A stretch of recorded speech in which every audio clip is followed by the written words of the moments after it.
제56편 다윗의 믹담시. 인도자를 따라 요낫 엘렘 르호김에 맞춘 노래. 다윗이 가드에서 블레셋 인에게 잡힌 때. 하나님이여, 내게 은혜를 베푸소서. 사람이 나를 삼키려고 종일치며 압제하나이다. 내 원수가 종일 나를 삼키려 하며 나를 교만하게 치는 자들이 많사오니 내가 두려워하는 날에는 내가 주를 의지하리이다. 내가 하나님을 의지하고 그 말씀을 찬송하올지라.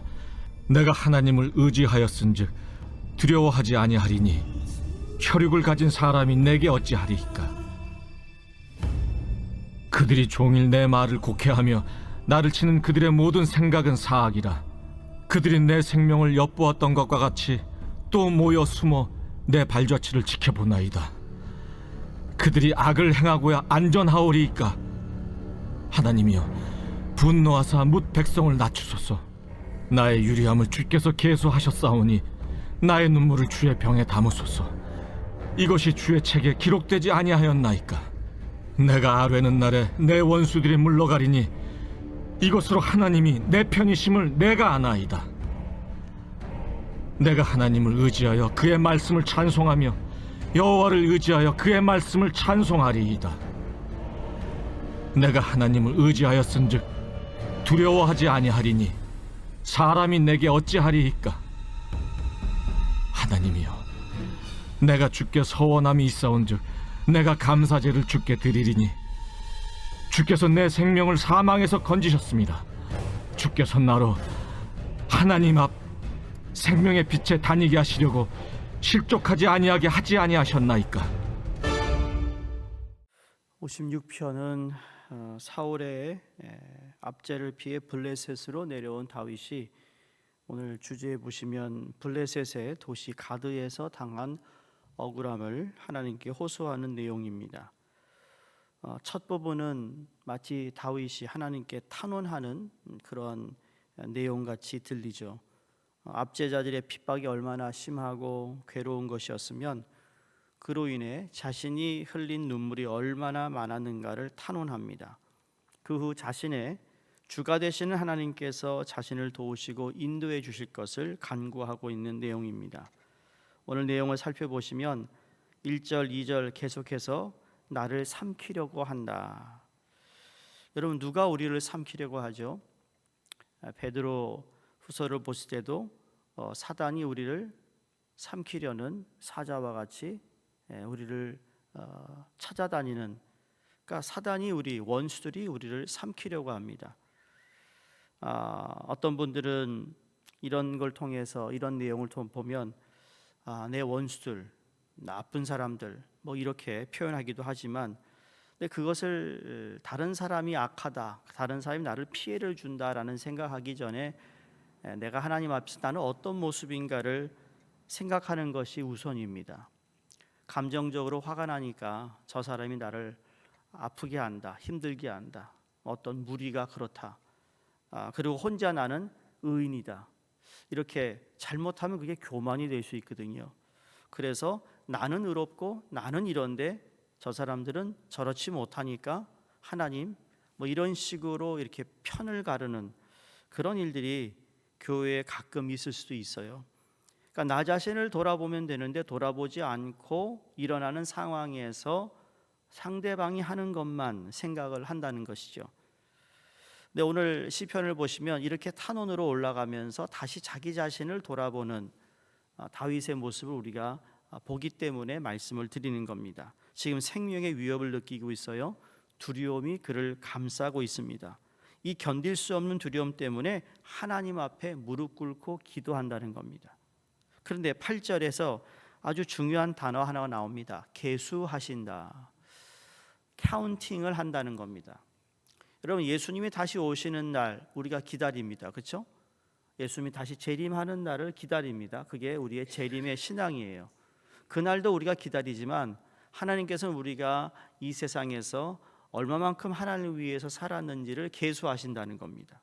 그래서 오늘 다윗이 8절에 다윗은 자신의 불리한 상황을 고하는 데서부터 시작되는데, 여러분 사실 젊은 나이였음에도 불구하고 광야에서 아버지 집으로 또 궁전과 야영지로 옮겨 다니며 쉴 새 없이 또 쫓겨 다니거나 추적을 당했던 다윗이에요. 그의 삶을 언제나 대적들의 감시와 그리고 압제 속에서 좀 더 나은 피난처로 여행하는 방랑의 삶이었다라는 것을 우리가 성경을 통해 압니다. 그러니 얼마나 피곤하고 힘든 삶을 살아갈 수밖에 없었던 것이죠. 비록 자신의 삶이 무거운 발걸음으로 비탄에 빠져서 좌절의 늪으로 인도된다고 할지라도 하나님의 손길이 자신의 일거수일투족을 계수하고 계신다. 이게 대단한 고백입니다. 하나님, 내가 하나님의 자녀로서 하나님, 내가 내 고통을 주님 아시지 않습니까? 하나님, 내 기쁨을 알고 아시지 않습니까? 내가 나아갈 바를 주님이 알고 계시지 않습니까? 그러니까 삶의 여정을 되돌아볼 때 다윗과 같은 과거의 경험은 누구에게 다 있을 수 있습니다. 지금도 어쩌면 유리하는 가운데 구원의 손길을 기다리는 여러분 가운데 누가 있을 수도 있다라는 거죠. 그러니까 절망으로 주저앉지 않고 끝까지 하나님께 타놓은 이 기도를 통하여 자기 자신을 올려드리고 있다라는 겁니다. 그래서 8절에 눈물을 닦아주시는 분과 계수와 이게 연관이 되어 있습니다. 동떨어진 말이 아니에요. 다시 반복하는 겁니다.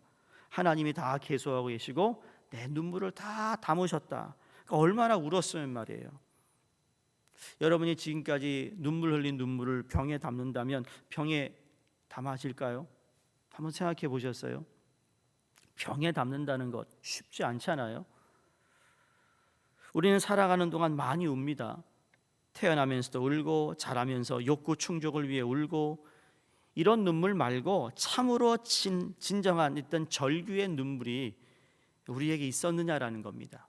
전후 좌우를 살펴보아도 의지할 것 없이 황량함이 엄습하고 병들어 모든 이들로부터 심지어 가족에게까지 버림을 받았던 다윗, 그의 눈물, 얼마나 눈물을 많이 흘렸으면 그 눈물을 병에 담아 하나님께 올려드릴 정도는 표현을 하겠습니까? 그래서 시편의 이 다윗의 눈물을 이러합니다. 나의 눈물을 주의 병에 담으소서라는 건 열왕기하 20장 5절에도 내가 내 눈물을 보았노라 라고 자상한 그 관심과 연민의 정을 보내주시는 하나님과 만남이 있어요. 밧세바를 취하고 난 후에 그리고 나단 선지자의 지적을 통해 자기가 죄인이라는 것을 깨닫고 하나님께 통곡하고 그 침대보가 다 젖을 정도로 울었다는 겁니다. 남자든 여자든 여러분 하나님 앞에서 눈물 흘리는 것은 부끄러운 일이 아니라고 생각합니다. 감격하면 흘리는 겁니다. 우리 남자분들, 남자는 안 웁니다. 아니요, 하나님 앞에서는 다 어린아이입니다. 나이에 상관없이. 오히려 눈물 없는 것이 없어서 울어야 되는 거 아닌가요? 내 눈물이 말랐기 때문에 울어야 되는 거 아닌가요? 어느 순간부터 그 감격과 감동이 없어졌다면, 사라졌다면 다시 찾아야 되는 거 아니겠어요? 그냥 그대로 살아서는 안 된다는 겁니다. 왠지 아세요? 다윗의 무기는 두 가지였습니다. 뭐 같으세요? 다윗이 이렇게 하나님 마음에 합했던 건 두 가지라니까요. 시편을 보면 금방 압니다. 하나는 기도고 그 다음은 눈물입니다. 그만큼 하나님 앞에 간절하게 기도했고 하나님께 간절하게 호소했고 하나님께서 당장 그 기도의 제목을 응답하지 않는다 할지라도 눈물로 기도하며 기다렸던 다윗입니다. 눈물로 기도할 때 하나님이 도우셨던 것을 그는 경험했고 자기를 변호했던 것을 경험했고 보호하셔서 건져주셨던 하나님을 경험한 여러분 다윗의 그런 삶을 우리도 본받아야 될 줄로 믿습니다. 하나님이 보호하신다면 누가 감히 우리를 대적하겠습니까? 라고 선언하고 있습니다. 누가 나를 힘들게 했어요? 그럼 그런 마음을 가져야 된다는 겁니다. 내가 하나님이 나를 얼마나 사랑하는데 저 사람 저러다가 너 하나님 혼난다. 이런 좀 이런 마음을 가져야죠. 그냥 요만한 거 가지고 감정이 상해가지고 오늘날 삐지는 사람이 많대요. 교회에. 저 교회도 있고 이 교회도 있는지 모르겠습니다만 왜 이렇게 삐져요? 우리끼리 얘기지만 삐져서 누가 손해죠? 삐지면 답해 보세요. 누가 손해입니까? 내가 손해예요. 하나님 하나도 손해 보는 게 없어요. 그런 얘기 있잖아요. 하도 기도를 안 하니까 하나님이 급해가지고 하나님 찾았더니 하나님이 그냥 무시하더래요. 근데 갑자기 이 사람이 하나님 나 사랑하시잖아요. 하나님 깜짝 놀랐대요. 어? 네가 어떻게 내가 너를 사랑을 어떻게 하느냐 물었대요. 했더니 아유 내가 하나님만 사랑하는 게 아니라 하나님 믿어요 그랬대요. 그래? 아니 천사들이 나한테 보고하지 않았나 봐. 어떻게 된 일이야? 그래가지고 그래 너 나 믿으면 너 지금 어려운 일이 있지? 그것 때문에 나 부른 거 아니야? 그거 다 내려놔. 네가 붙잡으면 다 내려놓고 나만 잡아. 그랬더니 이 사람이 두리번 하더니 거기 아무도 없어요 그랬대라는 겁니다. 참 무슨 기도 응답을 기대하겠어요. 아침에 죄송하지만 신앙생활하는 사람들 가운데요 도둑놈 신포들이 있습니다. 정말 말 그대로 도둑놈 신포예요. 하나님 앞에 정말 뻔뻔해요. 뻔뻔해. 그리고는 당연히 내가 가지고 당연히 누려야 된다고 생각하는 그런 정말 하나님 앞에서 부끄러운 모습의 삶을 사는 신앙인들이 너무 많아요. 너무 많아요. 우리 뉴욕교회 성도님들은 한 명도 그런 분이 없기를 주 이름으로 축원합니다. 오직 눈물 어린 무릎으로 하나님의 강력한 보호심을 받고 살아가는 믿음의 성도가 되어야 된다는 겁니다. 다윗은 기도를 드리면서 점차 그의 속에 자리 잡았던 두려움이 물러가고 하나님이 주시는 용기와 그 속에서 우러나오는 고백, 다시 말하면 8절과 9절 말씀을 통해 완전히 전환점이 바뀝니다. 터닝 포인트가 되는 겁니다. 10절 11절 보세요. 내가 하나님을 의지하여 그의 말씀을 찬송하며 여호와를 의지하여 그의 말씀을 찬송하리이다. 내가 하나님을 의지하였은즉 두려워 아니하리라. 혈육있는 사람이 내게 어찌하리이까. 저는 드라마 바이블에서 말해요. 이 부분은 좀 신나는 음악을 넣어야지. 그런 느낌이에요. 이걸 읽으면서 느껴지지 않아요? 신나는 음악이 나야지. 좀 더 밝은 음악으로 바꿔야 되잖아요. 내가 비루한 장로 만나면 항의할 거예요. 이거 다시 좀 하라고.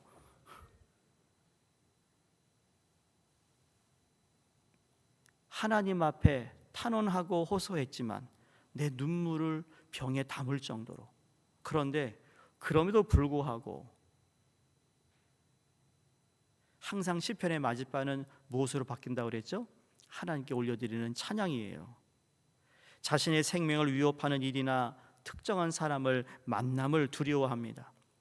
사람들이 두려움을 느끼는 대상이 아주 다양하잖아요. 하나님을 두려워하는가, 아니면 천재지벽을 두려워하든가, 아니면 공해가 우리의 생명을 좀먹는 것처럼 큰 적이 되어 우리의 호흡기관을 상하게 하기 때문에 마스크를 써야 하는 어떤 그런 삶이 두렵든가, 병들어서 죽을까 봐 두렵던가, 아니면 정말 이상한 운전사가 운전하다가 버스에 치일까 두려워하는 사람도 있다고 합니다. 심지어 하늘에서 날벼락쳐서 뭔가 파편이 터져서 그게 떨어져 나에게 그런 아주 정말 생각하고도 싶지 않은 그런 생각들을 하며 두려워해요. 공포증에 걸려있는 사람이 얼마나 많은지 모릅니다. 누가 이런 두려움에서 우리를 건져줄 수 있을까? 사람들은 두려움을 떨쳐버리고 술을 마시기도 하고 환각제를 먹기도 하고 환각의 세계를 헤매어 보기도 하지만 근본적으로 마음속에 도사린 두려움을 떨쳐버릴 수가 없는 것입니다. 두려움을 벗어날 수 있는 길은 딱 한 가지, 하나님을 의지하는 길 외에는 없다라는 것을 오늘 시편 기자가 고백하면서 이게 우리의 기도가 되었으면 좋겠습니다. 그래서 1절에서 시편 46편 1절에서 3절 말씀 기억하세요. 우리의 피난처가 되시는 하나님, 환난 중에 만나주시는 하나님, 땅이 변하든지 산이 흔들려 바닷 가운데 빠지든지 바닷물이 흉용하여 뛰놀든지 요동할든지 나는 두려워하지 아니하는 이유, 하나님을 의지하기 때문이다. 이것이 바로 하나님을 믿는 사람들의 누리는 은총이라는 것이죠. 그래서 오늘 12절에 마지막 감사의 찬양으로 마무리합니다. 내가 주께 서원함이 있사온즉 내가 감사제를 주께 드리리이다. 여러분, 감사의 마음이 아니고요, 감사의 제사를 하나님께 드린다는 겁니다. 쉬운 거 아닙니다. 지금 블레셋에 잡혀가지고 말이죠, 내가 언제 구출될지 구원될지 모르는 상황인데도 불구하고 그 자리에서 내가 하나님께 감사제를 드립니다. 우리가 하나님께 왜 감사제를 드려야 하는가? 내게 주께서 내 생명을 사망에서 건지셨기 때문이다. 오늘 그렇게 여러분 말씀을 마치고 있습니다. 7절에 우리로 하여금 생명의 빛에 다니게 하셨기 때문입니다. 그리고 우리를 실족지 않게 하셨기 때문입니다. 자, 받은 바 은혜를 잊어버리지 않는 가장 확실한 방법은 언제나 그것에 대한 감사를 잃지 않는 것이라는 거죠. 감사하는 마음에는 불평불만이 자리 잡을 수가 없습니다. 왜 저 사람이 불평불만할까? 여러분, 금방 알아야 돼요. 우리 영적인 사람은 저 사람이 감사가 없구나. 그러면 좀 이해가 됩니다. 저 사람이 매일 불평불만만 해. 그렇게만 얘기하면 세상 사람도 알아요, 저 사람 불평불만하는 거. 근데 그래도 우리가 신앙인은요, 저 사람이 저런 말을 하는 것에는 상처가 있구나, 아픔이 있었나 보다. 그러면 그분을 위해 한 번 더 기도해 줄 수 있는 마음이 생긴다는 겁니다. 안 그렇습니까? 그 사람이 신은 신발을 다 신을 수는 없지만 그럼에도 불구하고 저 사람이 감사가 없나 보다. 그러면 어떻게 감사할 마음을 가지게 할까? 밥을 한 끼 사든지 말이죠, 1대1로 만나서. 그래서 감사할 수 있도록 격려를 해주든지. 그것도 안 해주면서 말이에요, 뒤에 가서 다른 말 하는 거, 그것도 나쁜 겁니다. 뭘 해주고 말을 해줘야지. 안 그랬습니까? 뭘 사주고 난 다음에 안 하면 말할 수 있지만 아무것도 안 해주면서 무슨 또 거기다가 말을 붙이냐고요. 그러지 마시기 바랍니다. 바라기는 감사하는 마음에서 여러분 거기에서 기쁨이 충만한 것이고요, 거기서 밝은 빛과 소망이 가득 찰 수 있는 겁니다. 감사는요, 기적을 만들어내는 겁니다. 기적은 그냥 감사하는 사람 삶에 그냥 일반적으로 하나님이 베푸시는 은혜라고 믿습니다. 그러므로 지금 이렇게 원수에게 붙잡힘을 당한 다윗임에도 불구하고 감사제를 통하여 하나님께서 자기를 지키실 거고 나의 어두움의 빛이 되실 것이고 나의 생명이 되실 것이고 실족지 않게 하시는 하나님의 그 놀라운 은혜를 기대하며 기도했던 다윗처럼 오늘도 여러분 하루 이제 시작하시면서 기대를 하세요. 하나님 나를 실족치 않게 하실 것이고 나에게 필요한 도움을 주실 것이고 그리고 도울 자를 붙이실 것이고 그리고 하나님께 영광 돌려 오늘 저녁 내가 잠자리에 들기 전에 하나님께 손을 번쩍 들고 감사합니다, 감사합니다, 감사합니다라는 고백을 하기를 원합니다라는 그런 마음으로 오늘 이 하루를 시작하시기를 주의 이름으로 축원드립니다. 하나님 아버지 감사합니다. 생명을 주셔서 감사합니다. 우리 생명을 연장해 주셔서 오늘도 하나님께 귀한 새벽 예배를 드리게 하심을 감사합니다. 하나님을 의지합니다. 나의 생명이 되시는 주님을 바라보며 우리를 도우시는 하나님 앞에 우리의 기도와 우리의 눈물을 온전히 올려드리오니 받아주시고 우리의 가정 또 우리 교회 모든 성도들의 가정마다 하나님 은혜를 허락해 주시옵소서. 감사드리며 예수 그리스도 이름으로 기도드립니다. 아멘. 오늘 함께해서 기도합니다. 선교회 성경 번역 선교회 박효섭 조선향 또 라오스 선교하시는 최춘호 목사님 우리 함께 기도하겠습니다. 할렐루야. 하나님 아버지 감사합니다.